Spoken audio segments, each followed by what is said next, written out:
Dark Stormcloud, the horse that refused the whip, Part 1. The Unwanted, Chapter 1.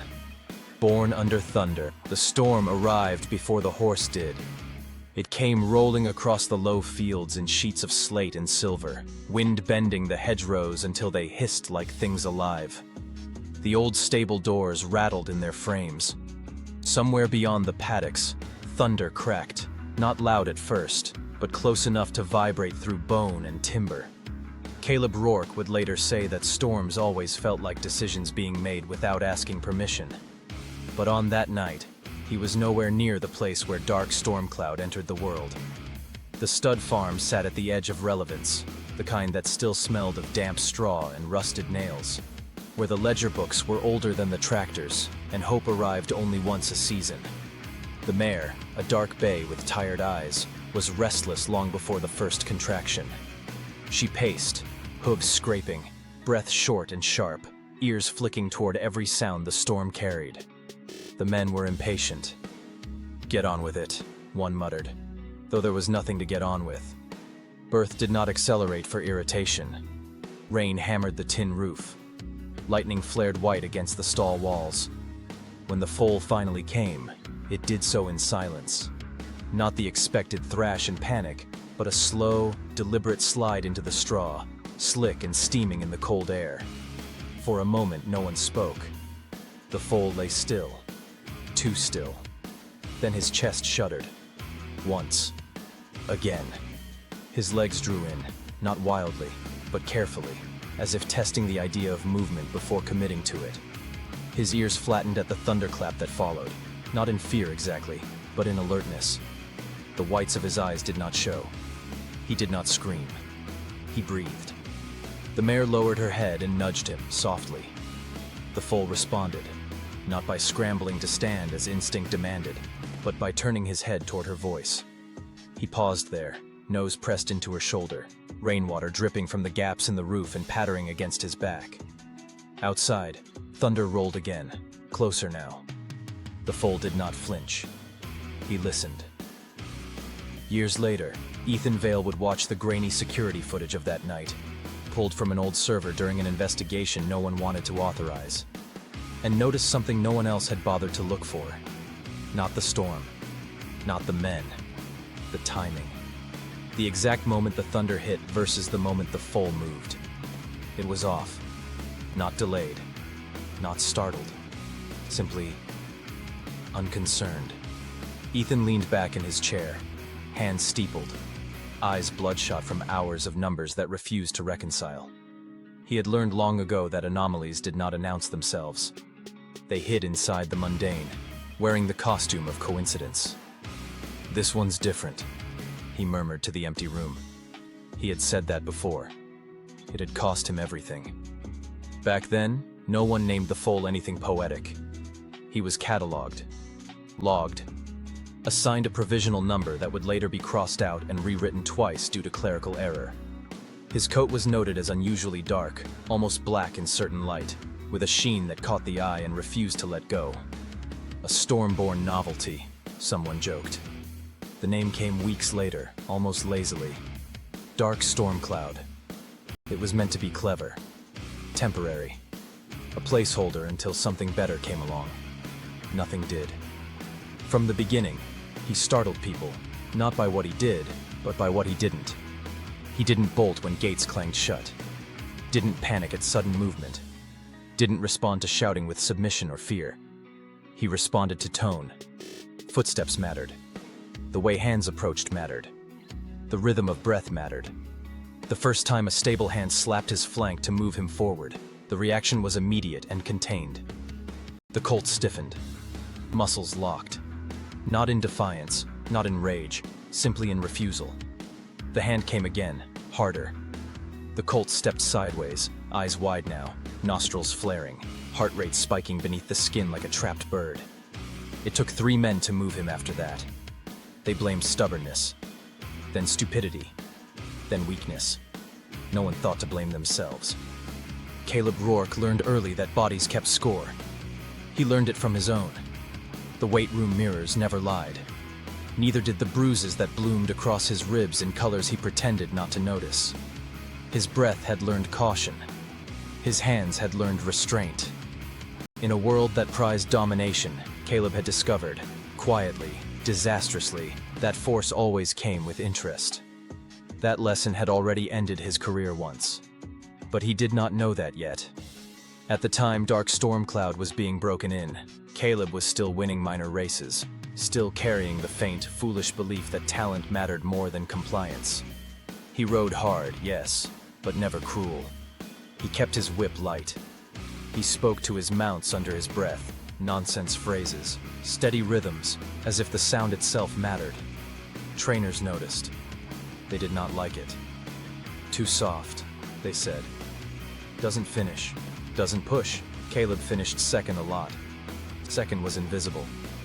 The first whip Dark Stormcloud ever felt landed when he was 2. It was meant to teach him speed. The training track was quiet that morning, mist clinging low, damp seeping into everything. The rider, a temporary one, impatient, leaned forward and snapped the crop when the colt hesitated at the turn. The sound was sharp, flat, final. Stormcloud surged, not forward, but inward. His gait faltered, breath shortened, heart rate spiked. He did not bolt. He did not buck.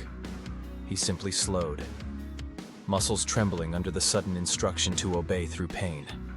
The rider cursed, struck again. That was the moment the colt's reputation began. Unreliable, doesn't want it, lacks fire. No one recorded the way his ears pinned flat every time the crop appeared. No one noted the stillness that followed kindness, the way his breathing evened when hands rested without expectation. Those details did not fit the ledger. By the time Ethan Vale noticed Dark Stormcloud's name flicker across a low-tier race card years later, the horse had already been sold twice and written off 3 times. Ethan noticed because the odds made no sense. They never did anymore. He stared at the screen, numbers crawling, probabilities adjusting in real time, the invisible machinery of belief and money humming beneath it all. Stormcloud's form was erratic on paper. Poor finishes. Withdrawals. One odd win under strange conditions. Ethan circled the name, more out of habit than hope. Then he paused. Why only clean tracks? He asked no one. The data did not answer. It never did. It only waited. Dark Stormcloud stood in his stall that night. Older now, taller, heavier with muscle earned rather than forced. Rain drummed against the roof again. Another storm. Another season. He shifted his weight, hooves scraping softly, ears tracking movement down the corridor. Footsteps approached. He tensed, then stopped. The steps slowed, changed rhythm. A pause. Breath. Audible but controlled. The door latch clicked, not yanked. A man stood there still, hands low, not reaching. Stormcloud's breathing eased by a fraction. Outside, thunder rolled. Inside, nothing moved. And somewhere, far beyond the stable walls, systems built on force and certainty continued to hum, unaware that something had already been born under thunder that would not obey them. Not ever. The storm was not over. It was just beginning. Chapter 2. The colt who would not charge. The bell rang. Not the ceremonial kind. Not the polished, televised sound that followed triumph. This bell was smaller, meaner. A handbell rung by a man with a clipboard and a schedule, its purpose simple: move them forward. Most colts responded the same way. They surged. Muscle over instinct. Panic sharpened into speed. Heads dropped, legs stretched, bodies launched into the narrow logic of acceleration. The track rewarded that kind of obedience. It always had. Dark Stormcloud did not surge. He stepped forward once, then stopped. Dust settled around his hooves. The bell rang again, sharper now. A click of impatience passed through the small crowd of trainers in stable hands watching from the rail. "Go on," someone said, as if volume could substitute understanding. Stormcloud's ears flicked backward, then forward again. The air was wrong. Not dangerous. Just wrong. Too tight. too loud. Too many bodies leaning inward at once. The colt's chest rose and fell in quick, shallow movements. His heart rate climbed, not with fear, but with calculation. The ground vibrated with other hooves, a chaos of borrowed confidence. He did not match it. A hand slapped his flank. The reaction was immediate. Stormcloud flinched, not away, but inward. His muscles bunched, coiled without release, like a spring refusing to unspool. The slap came again, harder this time, the sound sharp against flesh. "Stubborn thing," the trainer muttered. Stormcloud lowered his head, nostrils flaring. He took another step, then another. Controlled. Measured. He moved as if each inch required permission, not from the man behind him, but from the space ahead. The others were already halfway down the track. From the rail, Caleb Rourke watched with his arms folded tight across his chest, fingers digging into the fabric of his jacket as if anchoring himself there. "Why doesn't he just go?" someone beside him said. Caleb didn't answer. He'd seen this before, not in horses exactly, but in himself. The moment when the world shouted forward and something inside refused, not out of defiance, but out of a deeper instinct that said, "Wait." Caleb leaned forward, eyes fixed on the colt's gait. The head carriage was wrong for panic. Too level. The stride too even. This wasn't fear. It was assessment. "Let him find it," Caleb said quietly. The trainer shot him a look. "You always like the slow ones. I like the ones that listen," Caleb replied. The trainer snorted. "Listening doesn't win races." Caleb didn't respond. He was watching the colt's breathing now. The way the ribs expanded. The way the tension eased slightly when the track ahead cleared, when the noise diminished. Stormcloud picked up speed then. Not much, but enough to show capacity. Enough to show restraint. In the observation room above the track, Ethan Vale watched the same session through a different lens. The footage played back on a muted monitor, numbers overlaid in the corner, heart rate, split times, acceleration curves. Ethan's eyes flicked between the data and the body beneath it, searching for the dissonance he had learned to trust more than any clean line. "Why delay?" he murmured. Stormcloud's acceleration curve was wrong. Not weak, not erratic, deliberate. The colt reached peak speed later than the others, but when he did, the line was smooth. No spikes. No panic-induced overcompensation. Ethan paused the frame. Zoomed in. There. A moment before the bell, before the slap. The colt's ears had angled forward, not back. Toward the track. Toward the space he would enter. He wasn't reacting. He was deciding. Ethan's fingers hovered over the keyboard, then dropped to his lap. He leaned back, exhaled through his nose. "Don't anthropomorphize," he told himself automatically. He'd made that mistake before. It had ruined him. And yet, he rewound the clip again. Stormcloud's hesitation became a problem. Problems demanded solutions. The solution, according to the stable manager, was pressure. More sessions. More insistence. Less patience. The colt was moved up the schedule, paired with louder riders, heavier hands. The bell rang earlier. The slap came faster. Stormcloud's body recorded it all. Each rushed start tightened something inside him. Each forced surge chipped away at the careful way he mapped space.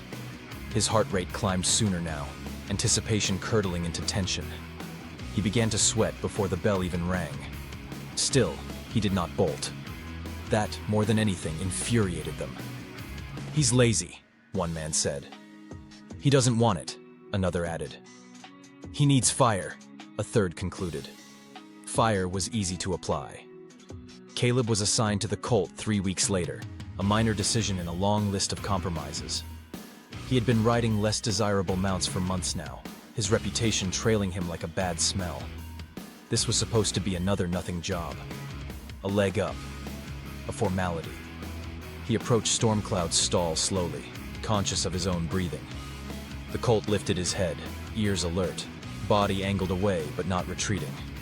Caleb stopped short of the door, letting the moment stretch. "All right," he said softly. "No rush." The words were meaningless. The tone was not. Stormcloud shifted his weight. The tension in his shoulders eased by a fraction. Caleb noticed. He always noticed. Inside the stall, the air smelled of hay and damp wood. Stormcloud's eyes tracked Caleb's movements, wide but steady. When Caleb reached out, he did so palm open, fingers loose, stopping inches short of contact. Stormcloud leaned forward instead. The breath they shared fogged briefly in the cool air. "See?" Caleb murmured. "You're not late. You're early to the right thing." He fitted the tack carefully, checking straps twice, adjusting without hurry. When they stepped onto the track, the noise rose around them. The bell was raised. Stormcloud stiffened. Caleb shifted in the saddle. Not forward, not back. He loosened his legs, softened his hands, exhaled deliberately. He did not ask. He waited. The bell rang. Stormcloud hesitated. Caleb did nothing. No slap. No shout. No tightening of reins. One heartbeat passed. Then another. Stormcloud moved. Not fast. Not slow. Right. The stride lengthened naturally. The colt's head dropped. His breathing steadied.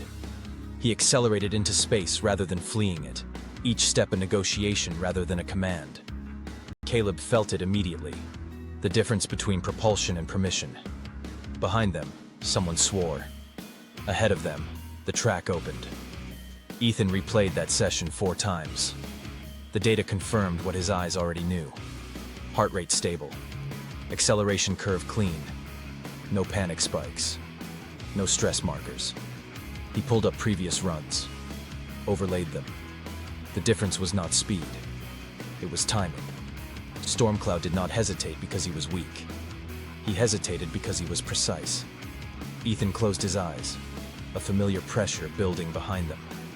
This was how it always started. The moment when the numbers stopped behaving like abstractions and began to resemble intention. "Careful," he whispered. He saved the file anyway. The next race was small, unimportant, the kind no one remembered. Stormcloud stood in the gate, muscles coiled, ears flicking at the noise around him. The other horses pawed, snorted, strained forward. The bell rang. They charged. Stormcloud paused. The crowd groaned. Caleb's hand stayed light. A half-second passed. Then Stormcloud ran. Not after them, but with the track. He moved through space as if it had weight, carving a line that did not exist until he made it. He did not catch the leaders immediately. He did not need to. His stride remained even, unbroken, each step building on the last. By the final turn, the others were tiring. Stormcloud was not. He finished second. Second was invisible. But Ethan saw it. Caleb felt it. And somewhere deep in the architecture of a system built on immediate compliance, something registered a delay where none was expected. A hesitation. A refusal to charge on command. A problem. The bell would ring again. Next time, the pressure would be greater.